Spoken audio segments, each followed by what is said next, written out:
All right, everybody, I am here to give you all a little bit of an update about your sketchbook assignment that's due tomorrow, the coloring book page.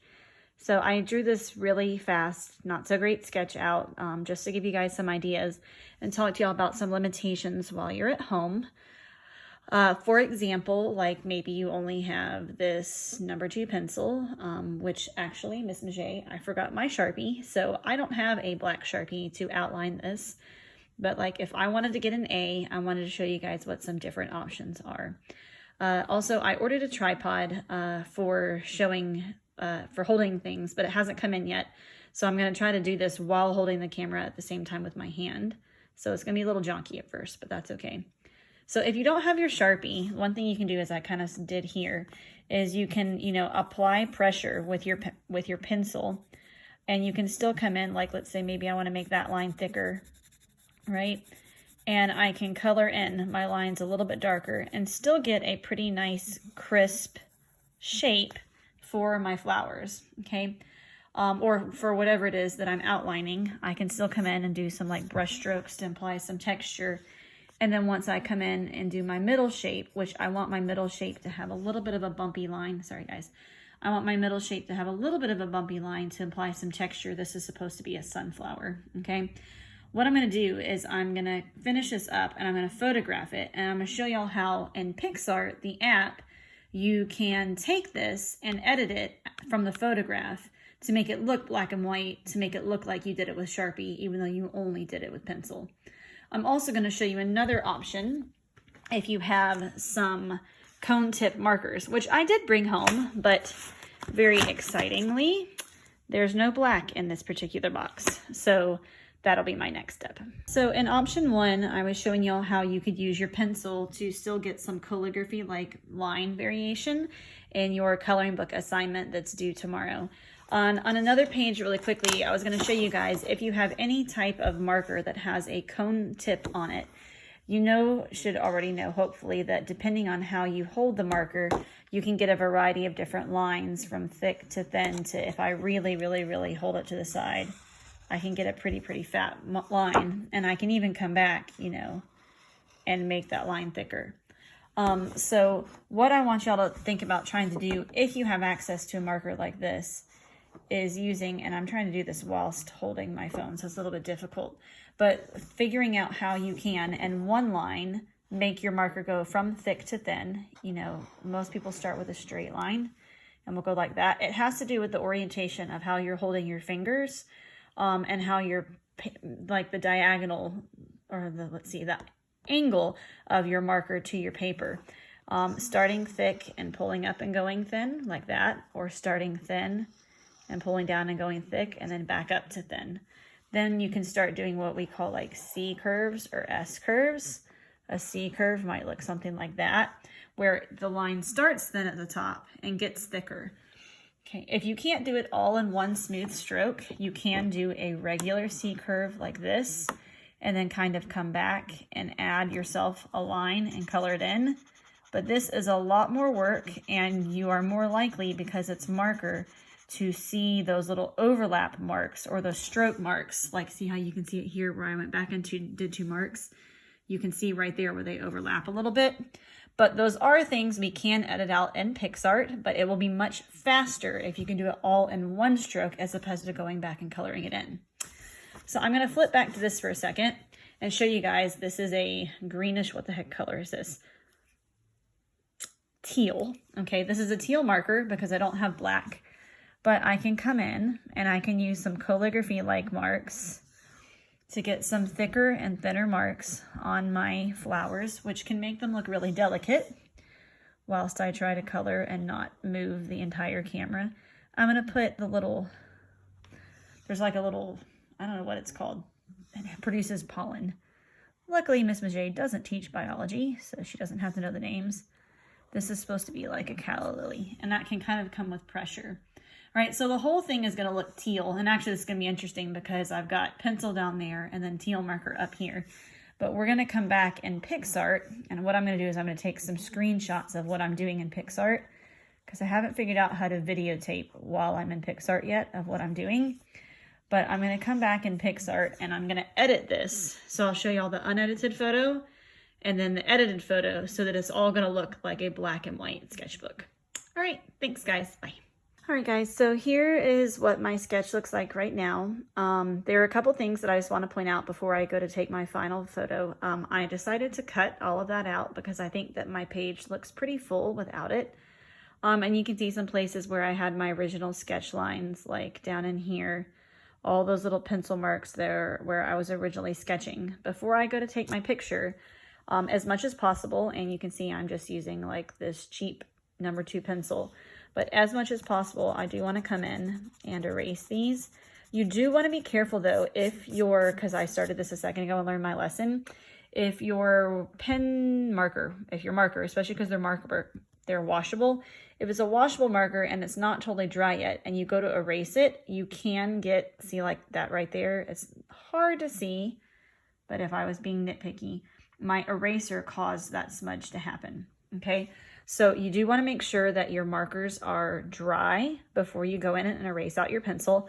Obviously here, it's going to be a lot harder to erase out my pencil strokes because I drew and colored with a pencil. So I'm going to have to be careful to erase only what I want to erase and not to smudge out anything else. The other thing that you want to check for, which can be edited in Google Drive, I lost my marker, there it is not in Google Drive, and PixArt, is you want to make sure that all of your lines, sorry, I'm holding a marker with my mouth, all of your lines, like see how these look a little fuzzy where I didn't get my line quite clean enough? I am going to go in and go back over those marks a little bit and get them cleaner so that my final image looks the way I want it to. All right, everything else I'm going to do on PixArt once I'm done erasing, and then I will show you guys the final results. So we're going to try this. So I have the picture. There's my actual sketchbook. I have the picture on my iPad, okay? So I'm going to go to PixArt, which is an app I really, really, really recommend you guys having. There is a free version. It does have a lot of ads, so that is really annoying, but it's going to be what I recommend. In PixArt, for those of y'all who never used it before, there's a little plus sign at the bottom. I'm going to select my photo that I want to edit, okay? And the very first thing you need to do, whether you're using iPhone, Android, whatever, and you don't have to do this in PixArt, but in PixArt, this little button here that says Tools, that's going to be your most helpful. So I'm going to click on Tools, and you'll see that I do have a crop option. Okay, so I'm better at this left-handed, sorry y'all. You always want to crop out your binding. You want to crop out any background noise, filtration, whatever else that there is. It's just a distraction you don't want in your picture. You can also tilt it if if your ratio got off a little bit. Now when I tilted it, you'll see that allowed that little pink thing sticking out of my sketchbook to show. So that means I'm going to have to crop down a little bit if I want to keep that there or in. But I want to try to keep the integrity of my picture as much as possible. So I'm actually going to undo that tilt and come with this line back out a little bit. Whatever. Then when you get it how you like, you'll see there's a little button up here that says Apply. Okay. There is right up there an undo button and a redo button. So this is what my picture looks like right now. Okay. Because I did do this in pencil and I did do this in marker, you're going to be able to see a difference in the material. So try to keep your material consistent across your whole piece. I'm going to go back into Tools, and this time I'm going to go to right there where it says Adjust. And this is where all of the, what I'm going to say, magic happens in terms of how you can totally transform this picture. In brightness, I can turn my brightness up and down. Okay. I actually want to turn it up a little bit because that's going to help if I had any shadows in the room or bad lighting. That's going to help this paper look white. See how it looks kind of yellowish and then my camera's like adjusting? You want your paper to look white. Okay, then I'm going to go into saturation right off the bat because in saturation, that's going to be where I can get rid of my color, like especially because I use this teal marker, right? If I go like this, my teal is going to get darker. But if I go all the way down, whew, look at that. My teal just turned black. Okay, so now I'm looking at a black and white image. Okay, now to get the black to look more opaque, I'm going to go into contrast and let's see, I don't know which direction it is. I feel like that way is better. Same thing, I'm going to go into shadows and pull my shadows all the way down. And that's going to let my color get super, super, super rich black. that on the screen? Yeah, sorry, there's a nasty thing on the screen. That's gonna let my color get super, super, super rich black, especially where I use the marker. Now where I use the colored pencil, or not the regular pencil, it's still not quite black. That's probably gonna be as close as we can get it. I can pull the brightness down some there a little bit, but I have all these little different things here that I can play with that are going to like make my piece look as coloring book-y as I can get it to look. So obviously if you have marker, that's gonna give you the best bang for your buck. I would look at this picture and never know you used a chill marker.